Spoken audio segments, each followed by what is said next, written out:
Bismillahirrahmanirrahim. Assalamualaikum warahmatullahi wabarakatuh. Alhamdulillahirrabbilalamin. Wassalatu wassalamu ala asyrafil anbiya'i wal mursalin Sayyidina wa maulana Muhammadin wa ala alihi wa sahbihi ajma'in. Amma ba'd. Terima kasih para pemirsa yang di rumah yang sudah setia dalam program Majelis Sore, Majelis Kita Semua. Tentu program ini sekali lagi sebuah kolaborasi antara UIN Antasari dengan Duta TV untuk menyampaikan kajian-kajian Islami. Kita insya Allah banyak belajar seputar tema hari ini, yakni belajar dari kasus Verdi Sambo yang mungkin masih hangat dibicarakan dan kemudian juga proses hukumnya masih berjalan.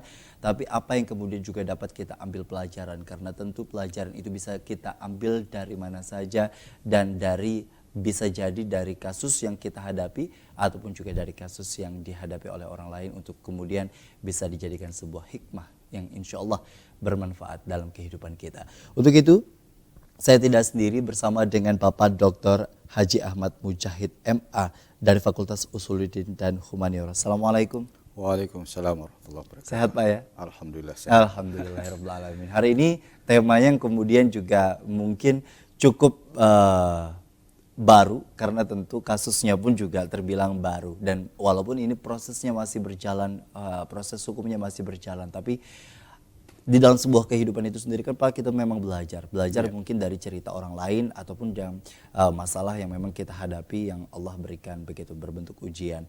Nah, sejauh mana kasus ini dijadikan sebagai sebuah pelajaran untuk diri kita? Untuk itu kami persilahkan untuk Pak langsung menyampaikan berkaitan dengan pembuka tema kita pada hari ini. Oke, terima kasih.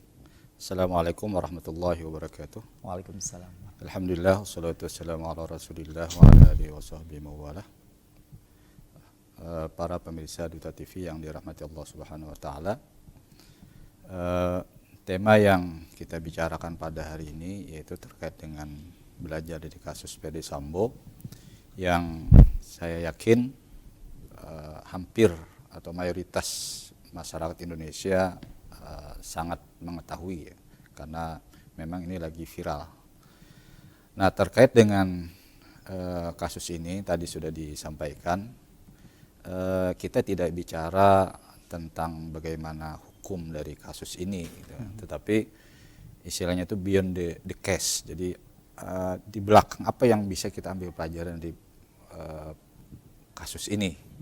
Dan ini sebenarnya juga karena ini kaitannya kita bicaranya perspektif agama kan.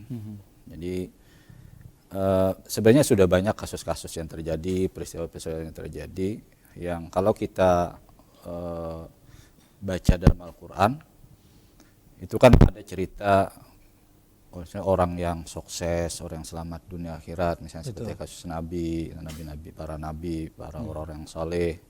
Tapi ada juga orang-orang yang mendustakan nabi, orang-orang yang kafir, yang mereka itu nanti akibatnya seperti apa, itu kan sudah disampaikan dan diceritakan oleh Al-Quran.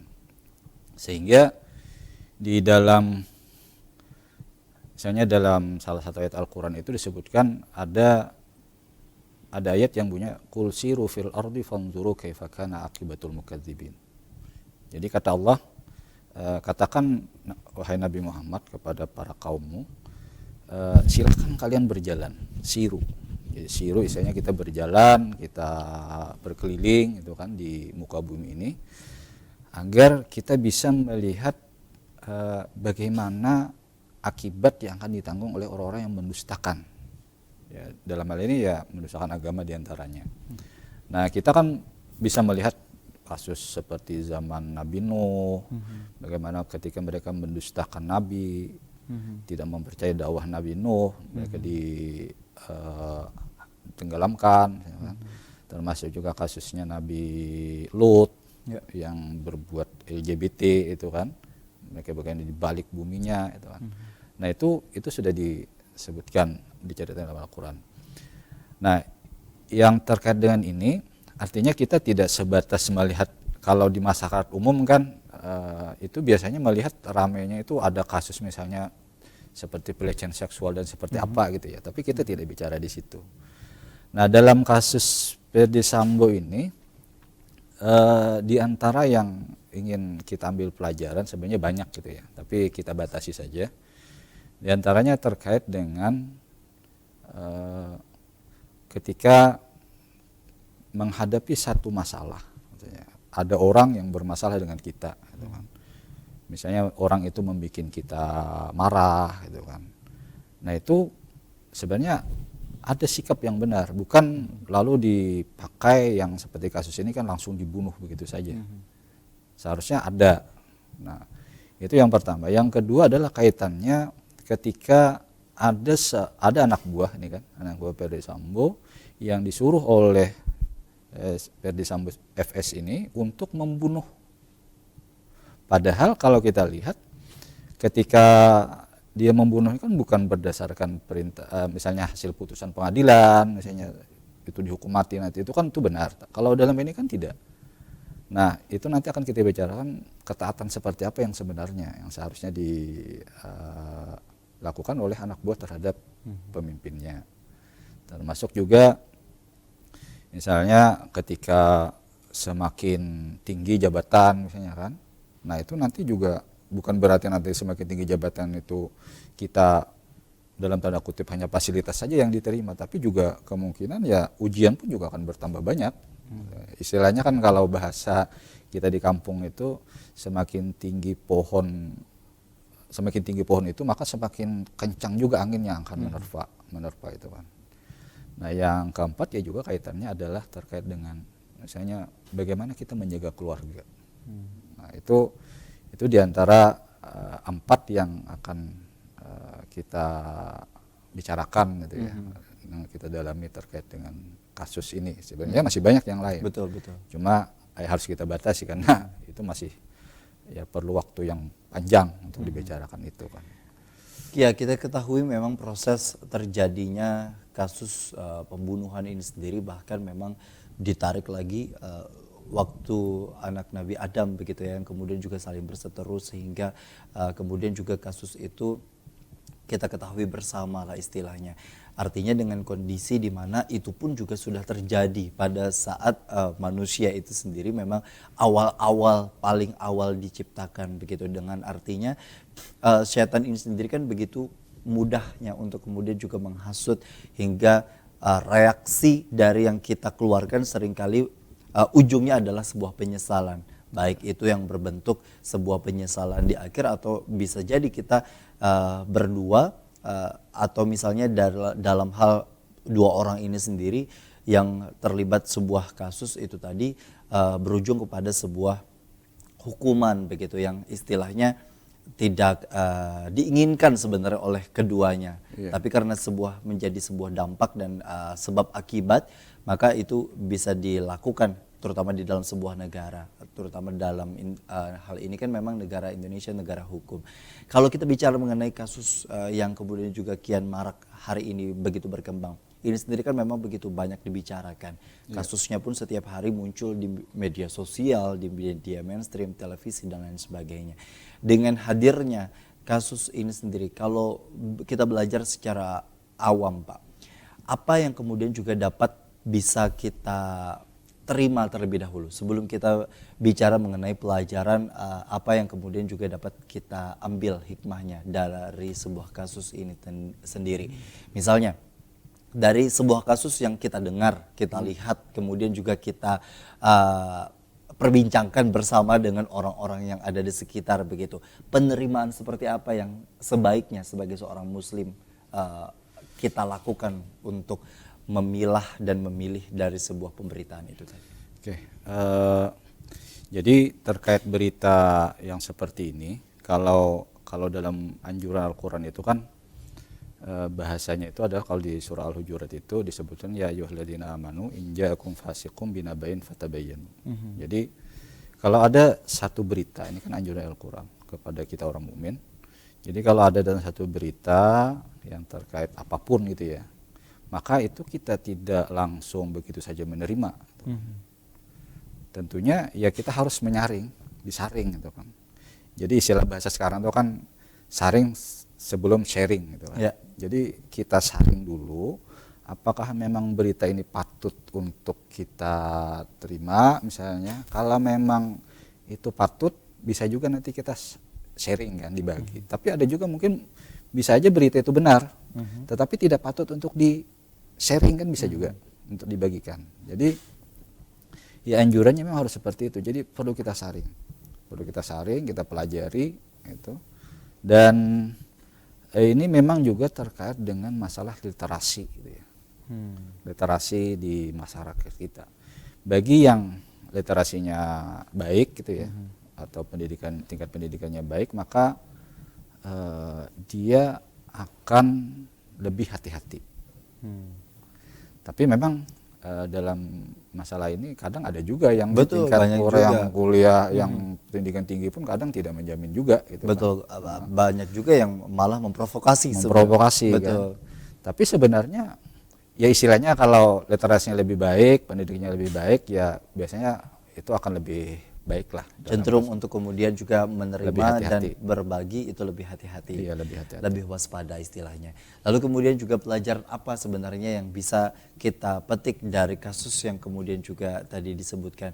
Artinya dengan kondisi kita sebagai seorang umat muslim melihat ketika orang lain sesama makhluk Tuhan begitu ya, terdapat atau mendapati sebuah kasus atau masalah, sikap apa yang kita dapat lakukan begitu untuk kemudian juga sebagai penerima. Nanti kita akan bahas di segmen selanjutnya. Tetaplah bersama kami dalam program Majelis Sore, Majelis Kita Semua.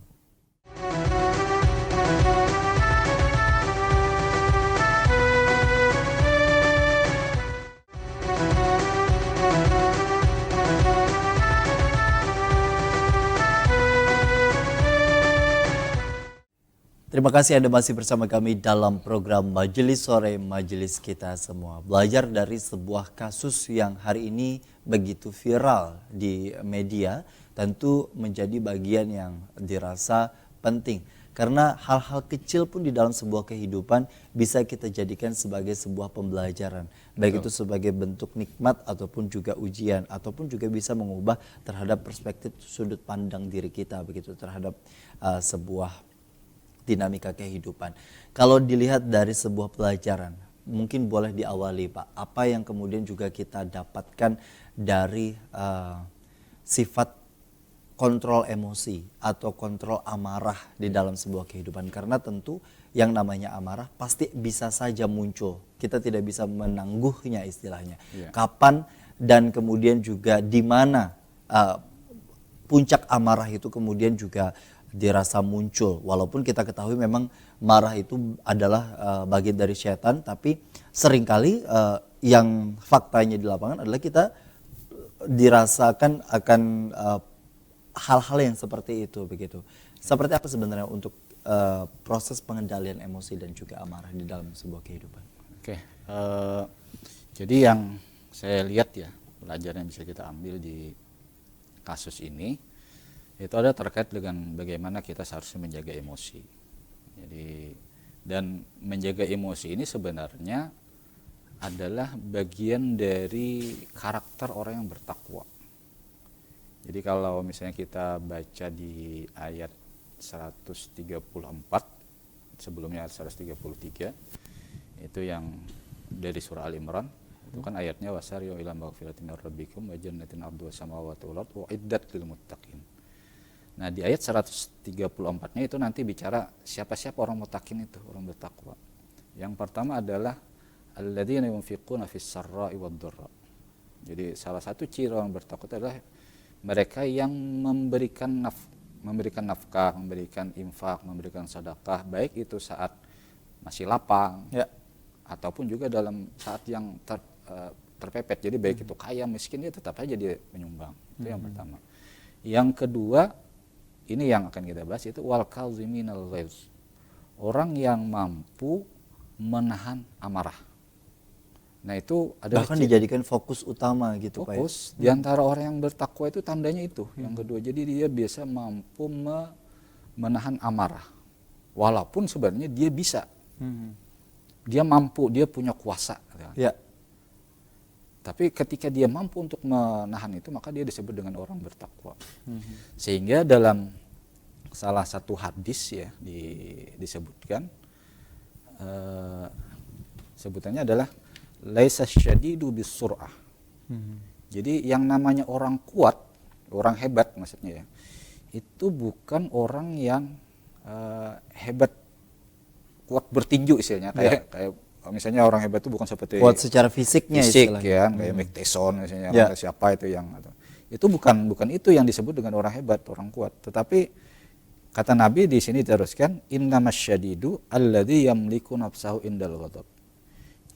Yang dinamakan orang yang hebat, orang yang kuat, itu adalah orang yang mampu menahan, mengontrol nafsunya ketika sedang marah, ketika akan marah. Jadi ketika marah dia mampu untuk menahan itu sehingga tidak melanggar hukum. Iya. Kan. Nah dalam kasus yang kita lihat ini kan, ini pada dasarnya ya memang mungkin ada kasus, ada faktor pendorongnya mungkin ya, jadi ada triggernya, itu mungkin saja sehingga sampai seorang yang sudah berpangkat bintang 2 gitu kan, itu bisa melakukan yang kayak kita bayangkan kayaknya tidak mungkin itu dilakukan oleh seorang bintang 2 gitu kan, tetapi ternyata terjadi. Nah itu dalam hal ini maka terkait dengan ini ya harus bisa itu kan, harus bisa dikontrol, harus bisa tahan. Dan kaitannya juga tadi adalah kalau dalam kecerdasan kita selama ini kan lebih berfokus orang pintar itu adalah orang yang secara intelektual. Betul. Gitu ya, secara intelektual. Jadi kalau misalnya di kelas dia yang ranking 1 mata pelajarannya itu dinamakan pintar. Ya itu sebenarnya ya betul, tapi bagus, dia hanya satu bagian dari sekian banyak kecerdasan. Jadi kita tidak bisa melihat orang itu cerdas bilang EQ dia saja yang pintar, tapi ada juga yang mungkin kita ada nyebut EQ kan, emotional quotient. Betul. Jadi kecerdasan ketika dia bisa menahan amarah emosinya, sedang marah. Jadi ketika mau marah, tapi dia bisa tahan, itu cerdas sebenarnya. Nah ini juga banyak sebenarnya yang dia intelektualnya bagus, tapi pemarah juga kan. Betul. Nah ini seharusnya ada seimbang, termasuk juga nanti ada spiritual quotient. Jadi bagaimana dia segi spiritual baik, tenang. Gitu ya. Nah terkait dengan emotional quotient ini, jadi misalnya kalau tadi kita kembalikan lagi dengan pertanyaan, ya untuk mengontrol itu diantaranya memang ada anjuran ya. Kalau misalnya kita sedang marah kan, kalau kita berdiri itu dianjurkan duduk gitu kan. Kalau misalnya masih marah juga rebahan. Iya. Nah, kalau rebahan ya mungkin kita bisa cuci muka gitu kan. Dan itu kebanyakan ya dari kasus yang saya rasakan juga itu memang membantu kita mengontrol emosi yang kita kan mungkin dalam ketika marah itu sedang puncak-puncaknya itu ya. Betul. Dan kalau kita tidak bisa mengontrol itu cenderung nanti akan bermasalah. Betul. Yang kasus seperti ini kan kita tidak bisa bayangkan seorang bintang 2 yang tiba-tiba membunuh dan itu melawan hukum, dan dia sendiri kan orang yang sangat tahu tentang hukum kan. Betul. Dan dia tahu akibat, tapi ternyata ketika amarah memuncak dia tidak mikir lagi. Artinya siapa saja sebenarnya kondisi amarah itu sendiri bisa muncul di dalam diri kita. Tapi kalau kita bicara mengenai insting hewani Pak yang mungkin ada muncul di dalam diri kita. Kita kan memang tahu ya bahwa setiap manusia makhluk Allah itu sendiri ada sebenarnya nafsu atau kemudian juga insting hewani yang ada di dalam diri kita. Sejauh mana kecerdasan spiritual itu tadi yang kemudian juga menahan dan mengontrol itu semua sebagai penyeimbangnya. Dengan kondisi seperti ini, sejauh mana seseorang itu sendiri memiliki kecenderungan berperilaku secara impulsif atau istilahnya tidak terkontrol begitu Pak, dengan kejahatan-kejahatan yang bisa saja merugikan dirinya. Oke. Untuk itu mungkin kalau kita lihat yang dari sisi agamanya gitu ya dulu ya. Dari sisi agamanya karena yang namanya amar ini kan cenderung memang memang dari dalam, termasuk juga dari godaan setan gitu. Betul, ya. Betul. Nah, dalam agama biasanya dalam Al-Qur'an itu kan memang kita dianjurkan untuk makanya kalau kita mengaji itu kan, kita mengaji itu biasanya diawali dengan isti'adzah. Isti'adzah itu maksudnya kita baca auzubillahi minasyaitonirrajim. Kita berlindung dari godaan istilahnya kan, bahasanya dari syaitan yang maha terkutuk. Nah, itu sebenarnya adalah sebuah benteng kita. Kita berdoa karena diri kita ini kan kita tidak bisa sepenuhnya menguasai kan. Betul. Karena ya tadi disebutkan misalnya ada sisi-sisi yang tadi katanya seperti hewani itu ya. Nah, itu kalau kita tidak bisa ya otomatis kita kan minta kepada siapa? Ya kepada yang menciptakan kan. Nah, jadi ya kita harus banyak berdoa gitu kan. Terus biasanya kalau saya sering kalau mau sholat itu ya, itu kadang membaca Allahumma inni a'udzubika min hamazati syayatin wa a'udzubika yahdurun. Jadi minta doa, minta bantuan kepada Allah. Mudah-mudahan nanti dalam proses sembahyang gitu kan, itu dijauhkanlah dari bisikan-bisikan syaitan sehingga kita tenang. Karena kita tidak bisa begitu saja kan memiliki kita ini. Karena ujungnya dari kemarahan itu tadi adalah kegelisahan. Kegelisahan yang seringkali juga muncul di dalam diri kita begitu Pak. Dengan berbagai faktor alasan yang kemudian juga bisa muncul. Lalu kemudian juga kegelisahan ini sendiri banyak faktornya. Bisa jadi mungkin karena kelelahan di pekerjaan, kemudian juga di dalam rumah tangga, dan begitu banyak faktor yang mendukung. Nah, bicara mengenai di dalam dunia kerja ataupun juga di rumah tangga, istilahnya ada yang namanya atasan dan juga bawahan. Di dalam rumah tangga suami kepada istri begitu, kemudian juga di dalam sebuah dunia kerja pimpinan kepada bawahan. Dengan kondisi seperti ini, sejauh mana kita posisikan diri sebagai makmum untuk kemudian juga mentaati akan segala aturan atau juga perintah dari imam kita atau pemimpin kita yang bisa jadi sebenarnya tidak semua dapat kita lakukan dan kemudian juga dapat kita jalankan tugas tersebut dengan berbagai pertimbangan dari segi agama ataupun juga hukum. Nanti kita akan bahas karena ini juga sebagai bagian dari belajar dari kasus Sambo ini sendiri begitu Pak, yang tentu menjadi bagian penting di dalam kehidupan kita sehari-hari karena setiap kita adalah pemimpin yang Rasulullah kemudian juga sudah sampaikan. Ini yang akan menjadi bahasan kita di segmen selanjutnya. Tetaplah bersama kami dalam program Majelis Sore, Majelis Kita Semua.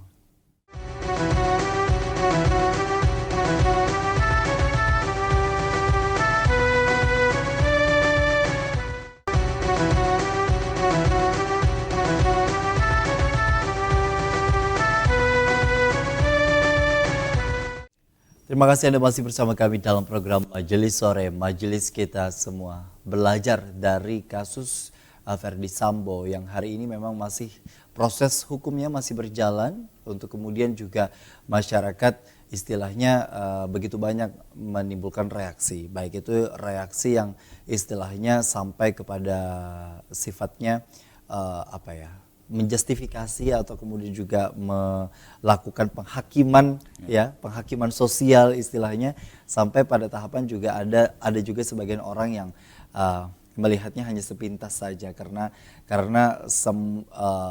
melihat dari kasus tersebut memang juga sudah mulai marak terjadi di dunia ini dengan tanda-tanda akhir zaman. Nah, dengan kondisi seperti itu Pak, tadi kita juga sempat bahas mengenai pimpinan ke bawahan dalam sebuah dunia kerja, ataupun juga suami kepada istri sebagai pimpinan dalam rumah tangga, ataupun juga di dalam organisasi, komunitas, dan hal-hal lainnya, institusi. Dari sini sejauh mana kita mempelajari Pak hak dan kewajiban sebagai seorang makmum istilahnya, yang kemudian juga dalam hal ini mempercayakan seorang imam atau seorang pemimpin yang dapat mengarahkan, yang dapat mengendalikan dan bahkan mengajak kepada sesuatu hal yang baik. Untuk dari kasus ini kita belajar. Ya. Jadi salah satu yang pelajaran juga dari sini ya, kalau kita lihat dari rekonstruksi kemarin gitu kan, kita baca-baca itu ternyata yang menembak itu kan adalah sebenarnya dia diperintah saja, bukan keinginan dia, tapi diperintah oleh si FS ini kan untuk menembak itu. Padahal apa yang disuruh ini sebenarnya tidak benar, melawan hukum. Ya. Nah, kaitannya dengan ini adalah kalau dalam agama itu, kalau kita juga kaitkan dengan Al-Quran, sebenarnya kalau di ayat surah An-Nisa ayat 59 itu ada disebutkan ya ayyuhalladzina amanu, itu kan disebutkan atiullaha wa atiur rasul wa ulil amri minkum. Jadi wahai orang mukmin itu kan diperintah untuk taat kepada Allah, Rasul dan ulil amr. Nah, ulil amr itu diantara pemimpin-pemimpin, termasuk ya macam-macam itu kan, bisa presiden, bisa bupati, bisa camat, bahkan sampai RT juga gitu kan. Termasuk kalau dalam hal ini tadi kan atasan Dalam institusi itu tadi. kan, di kepolisian seperti ini. Nah, kaitannya dengan ini adalah di ayat ini ada latar belakang turunnya ayat ini, gitu kan. Ada yang istilahnya konteksnya, ada konteks dari ayat ini, yaitu pada saat itu ada seorang sahabat dari kaum Ansar, itu disebutkan, itu katanya Abdullah bin Ruwahah. Dia diangkat oleh Nabi Muhammad sebagai pemimpin, pemimpin perang lah gitu kan, untuk diterjunkan kepada satu peperangan. Nah, ketika berangkat sampai pada satu tempat itu pasukannya ini kan disuruh untuk mengumpulkan kayu bakar. Kayu bakar lalu dinyalakan, setelah dinyalakan lalu oleh Abdullah bin Rawah ini pasukannya ini disuruh untuk masuk ke dalam api itu. Silakan masuk ke dalam api gitu ya. Bahasa bahasa lugasnya saja. Silakan masuk, tapi kan akhirnya para sahabat ini kan bingung. Pasukannya ini bingung. Ini kalau masuk mati itu kan, tapi kalau nggak masuk ini perintah pemimpin. Jadi yang mana mau diikuti kan? Dua-duanya jadi masalah kan. Betul. Satu perintah wajib dari pemimpin yang harus diikuti, tapi yang kedua kalau masuk api mati. Sehingga ada salah seorang dari pasukan itu juga sahabat itu mengatakan, tunggu dulu, kita tanya Rasul dulu. Kalau Rasul mengizinkan oke, kalau enggak ya enggak. Akhirnya mereka bertanya kepada Rasul terhadap kasus itu. Jadi kata Rasul itu adalah disebutkan dalam hadis itu as-sam'u wa ta'atu 'alal mar'il muslim fima ahabba wa kariha. Jadi kata Nabi bahwasanya perintah dari pemimpin itu bisa didengar dan ditaati, baik itu dalam hal yang disenangi itu ya. Senang itu misalnya kita disuruh untuk makan misalnya kan, perintah kan enak tuh kan. Tapi bisa juga mungkin kita bisa mendengar perintah itu dan kita taati kalau misalnya termasuk kayak perang. Perang itu kan memang kita tidak senang sebenarnya, cuma karena ada perintah. Terus dilanjutkan oleh Nabi, malam yu'mar bimaksiatin. Selama perintah tersebut itu atau si perintah dari pemimpin itu tidak menyuruh kita kepada untuk berbuat maksiat yang menyalahi, menyalahi dari ajaran agama. Maksudnya maksiat ini menyalahi ajaran agama. Terus fa idza umira bimaksiatin fala sam'a wala ta'ah. Jadi kata Nabi, kalau misalnya kita disuruh untuk melakukan maksiat, melakukan yang melanggar agama, atau tadi misalnya dalam hal ini menyebabkan nyawa kita itu terancam, bahkan bisa meninggal itu kan, maka yang seperti itu fala sam'a wala ta'ah, maka tidak perlu didengar dan tidak perlu ditaati. Jadi yang seperti ini kan disuruh masuk api, ya kalau masuk api kita jadi binasa kan nggak usah, jadi nggak perlu diikuti. Nah dalam hal ini ya seharusnya yang dilakukan oleh siapa itu Barada apa itu ya, itu kan bisa saja dia menolak karena itu tidak ada, sudah jelas melawan hukum, dia tahu ya yang itu sebenarnya dilakukan oleh yang sebelumnya kan, dia kan tidak mau menembak karena dia yakin itu salah. Tapi yang kedua ini karena entah mungkin ada faktor takut atau faktor apa yang lain sehingga ya dia menembak gitu kan, dan akhirnya kan bermasalah gitu kan. Nah, jadi dalam hal ini ya kalau sudah menyalahi hukum, menyalahi aturan, menyalahi aturan ajaran agama, maka itu tidak bisa diikuti, tidak perlu ditaati walaupun dia sebagai pemimpin. Jadi perintah itu bisa kita dengar dan bisa ditaati selama tidak melanggar hukum dan tidak melanggar aturan ajaran agama. Begitupun juga dalam rumah tangga, Pak ya. Iya. Seringkali juga suami memberikan arahan atau nasihat kepada sang istri misalnya, atau ayah kepada anaknya dengan berbagai macam latar belakang, sehingga mungkin itu dianggap tidak sependapat karena dirasa tidak menyalahi aturan, bahkan aturan agama. Sejauh mana sebenarnya dari segi kepemimpinan, kalau kita lihat dari kasus tadi memang sudah ada latar belakang yang kemudian juga ayat Al-Quran itu turun dalam Quran surah An-Nisa tadi, dan bahkan dari peristiwa yang Nabi hadapi, tapi juga ketika di dalam rumah tangga, Pak, mengontrol emosi dan kemudian juga melakukan sebuah kepemimpinan di dalam sebuah rumah tangga itu sendiri, apa yang mungkin karena kan rumah tangga ini sendiri sehari-hari istilahnya, sehari-hari yang dijalankan dalam bentuk kepemimpinan yang nyata dan lingkupnya mungkin kecil tapi ada di setiap rumah-rumah di dunia ini. Sejauh mana sebenarnya itu memang berjalan efektif agar sampai di dalam rumah tangga ini memang berjalan baik dan berimplikasi kepada hal-hal yang baik juga di luar. Jadi dalam rumah tangga itu betul tadi disebutkan, karena kita menjalannya kan sekian lama gitu ya. Tentunya menghadapi ini ya kita tidak bisa secara frontal juga gitu kan. Jadi harus ada dengan cara-cara persuasif gitu kan. Jangan dengan cara kekerasan gitu kan. Otoriter gitu kan.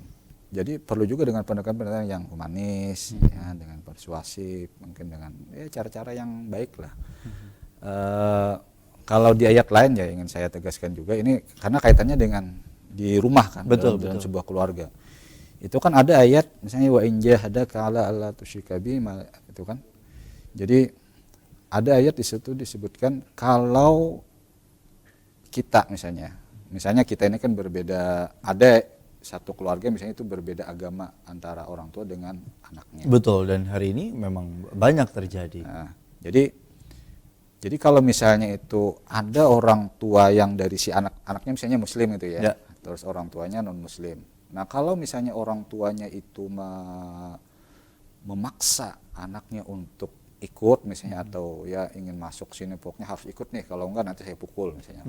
Itu ada ancaman-ancaman lain. Nah jadi kalau yang di sini kan di ayat ini saya bukan fala tuti'huma. Jadi kalau misalnya dia memaksa, orang tua tersebut memaksa untuk kita berbuat syirik, untuk menganut agamanya misalnya kan. Maksiat itu melanggar agama itu tadi gitu, misalnya kan maksiat itu melanggar agama, maka itu tidak perlu ditaati. Tetapi itu dilanjutkan lagi oleh ayat tadi kan, wasahibhuma fid dunya ma'rufa. Ya walaupun misalnya kita dipaksa tadi ya, misalnya diapa-apain gitu ya. Tapi yang perlu kita perhatikan, mereka tetap orang tua kita. Sejahat apapun juga tetap orang tua, dan tugas kita adalah wasahibhuma fid dunya ma'rufa. Kita bergaul dengan mereka itu dengan pergaulan yang baik. Walaupun kita dipaksa, tapi kita balas juga dengan balasan, jangan balasan memaksa kita ngancam juga misalnya. Bawa senjata atau perang punya atau ngajak berantem, jangan. Harus dibalas dengan cara yang baik. Secara Islami. Secara Islami juga. Jadi istilah kalau dalam bahasa Nabi itu juga wa ahsin liman asa'aka. Jadi berbuat baiklah terhadap orang yang berbuat jahat kepadamu.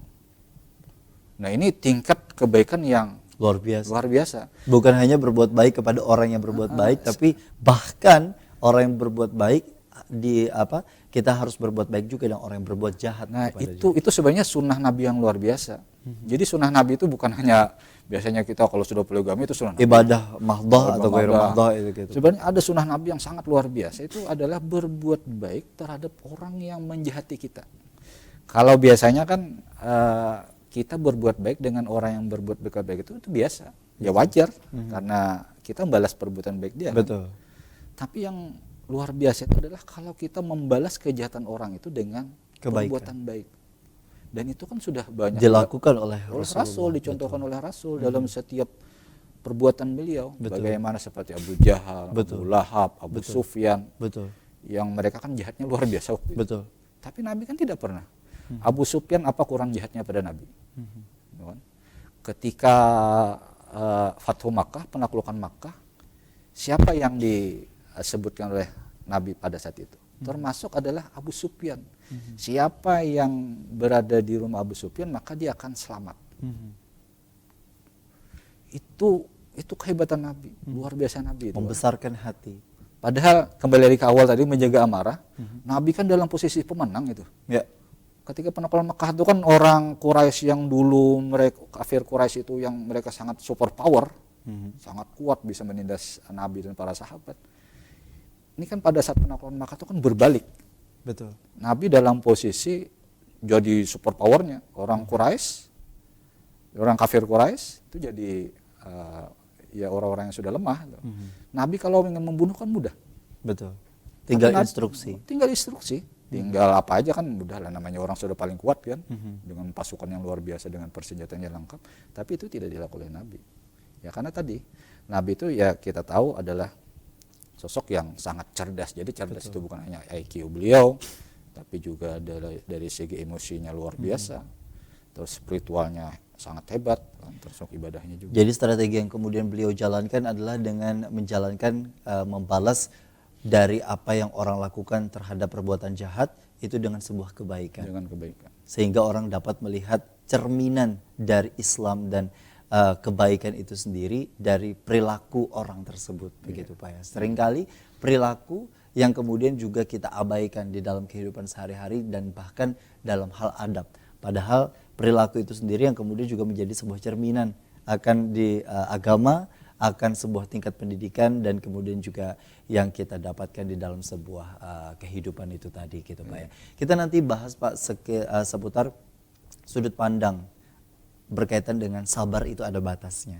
Yang di masyarakat ini sendiri kan seringkali diucapkan ketika dalam posisi yang memang memuncak marahnya. Padahal dalam kenyataannya apakah memang benar seperti itu Rasul mengajarkan? Kita nanti akan kembali, tetaplah bersama kami dalam program Majelis Sore, Majelis Kita Semua.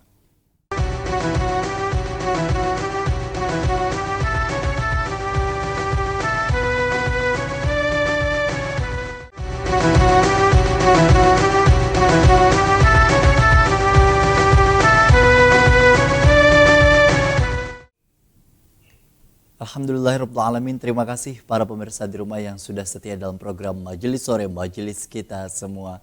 Bicara mengenai belajar dari kasus, mungkin bukan hanya sebuah kasus yang lagi viral atau yang sedang viral gitu Pak ya.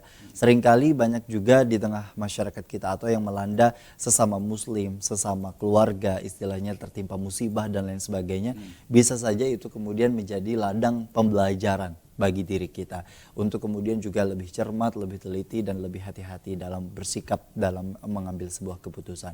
Kalau kita bicara mengenai amarah, kemudian juga instruksi pimpinan, kemudian bahkan di dalam sebuah lingkup itu tadi memang perlu benar-benar kita mengendalikan akan diri kita di dalam bersikap, di dalam kemudian juga bersosialisasi dan lain sebagainya. Tapi seringkali masyarakat atau kita semua menganggap bahwa sabar itu ada batasnya. Bicara mengenai sabar ini sendiri kan Pak, sebelum adanya sabar yang utama terlebih dahulu adalah sebuah penerimaan. Ketika penerimaannya dirasa tidak sesuai dengan apa yang diinginkan, maka pilihannya ada dua, ada bisa sabar atau tidak sabar itu tadi. Dan seringkali masyarakat beranggapan atau kita semua dari sebagian kita beranggapan bahwa sabar itu ada batasnya. Sehingga ketika orang sudah dianggap terlalu mencapai pada tingkat hal yang mungkin sudah sangat tidak disukai, maka orang tersebut bisa membalasnya, bahkan balasan dengan yang lebih terkadang dari apa yang sudah orang lain lakukan. Ini kan semacam berkebalikan dari hadis yang tadi sudah disebutkan oleh Nabi begitu, bahwa balaslah kebaikan orang yang berbuat kejahatan itu dengan sebuah kebaikan tadi yang sudah disampaikan. Seperti apa sebenarnya perkembangan pandangan ini sendiri Pak di tengah-tengah masyarakat yang istilahnya menganggap inilah bentuk sabar itu ada batasnya? Jadi memang itu banyak kita jumpai gitu ya. Betul, Atau betul. kita dengar di tengah masalah sabar kita ada batasnya. Saya kira satu sisi mungkin ada benarnya, mungkin ada batasnya bagi dia gitu kan. Tapi kalau kita bahas secara umum sebenarnya itu adalah satu pandangan yang tidak tepat juga. Jadi bukan tidak ada batasnya. Sebenarnya namanya sabar ini kan istilahnya kalau dalam bahasa di tasawuf itu kan ini juga bagian dari ketika orang ingin mencapai tahapan di istilahnya kayak sekolah sufi itu ya. Maka itu ada pelajaran sabar. Jadi sabar itu memang bukan tanpa batas, bukan ada batasnya tapi dia ada proses. Jadi misalnya kita ada satu, maka itu proses harus kita tahan. Ya. Jadi kita bisa menahan sesuatu yang kita tidak suka. Dan itu harus kita latih. Ya. Jadi ketika misalnya dalam saat ini seperti kita puasa itu ya, seperti puasa itu kan, sekarang kita kesabaran kita untuk puasa misalnya sampai jam, waktu anak kecil ya. Betul. Misalnya jam 1, itu dilatih jam 1. Tapi besok kita coba lagi ke jam 2, bisa nggak sabar? Dia coba lagi sampai nanti ujung-ujungnya kan akhirnya kita bisa sampai ke waktu berbuka yang kan. Nah, artinya apa? Terkait sabar ini bukan ada batasnya, tetapi itu adalah sebuah latihan yang perlu kita latih terus menerus, kerja keras untuk itu. Jadi itu kan seakan nanti lalu kalau ada sesuatu, kalau ada batasnya nanti kalau ada udah tinggal amarah saja misalnya, main tabok saja misalnya. Itu kan juga akan bermasalah. Jadi harus tetap, karena kalau sabar itu sebenarnya ada 3 sebenarnya kan. Jadi sabar ketika kita menghadapi musibah, itu yang selama ini kita pahami ya. Betul. Jadi kalau ada musibah kita sabar. Tapi sebenarnya ada 2 aspek lain dari kesabaran ini. Aspek yang kedua adalah sabar dalam melaksanakan ibadah. Jadi seperti kita sholat itu kan. Betul. Maka, tidak diburu-buru. Tidak terburu-buru. Atau misalnya kayak di bulan puasa tarawih, yang ada yang misalnya 11 dengan ayat yang panjang, misalnya kan, itu sabar, nggak pulang-pulang, misalnya kan. Atau yang sabar sampai 23 misalnya kan, 20 sampai 3 sabar. Nah itu kita disuruh sabar. Atau sholat subuh yang saat kita enak-enaknya tidur, kita dipaksa untuk sholat. Ya. Bukan dipaksa, disuruh gitu ya, diperintah. Ya, diwajibkan. Jadi diwajibkan, kita harus sabar di situ. Sabar untuk melaksanakan ketaatan. Dan yang ketiga adalah sabar untuk tidak melakukan maksiat. Nah, jadi yang ketiga ini.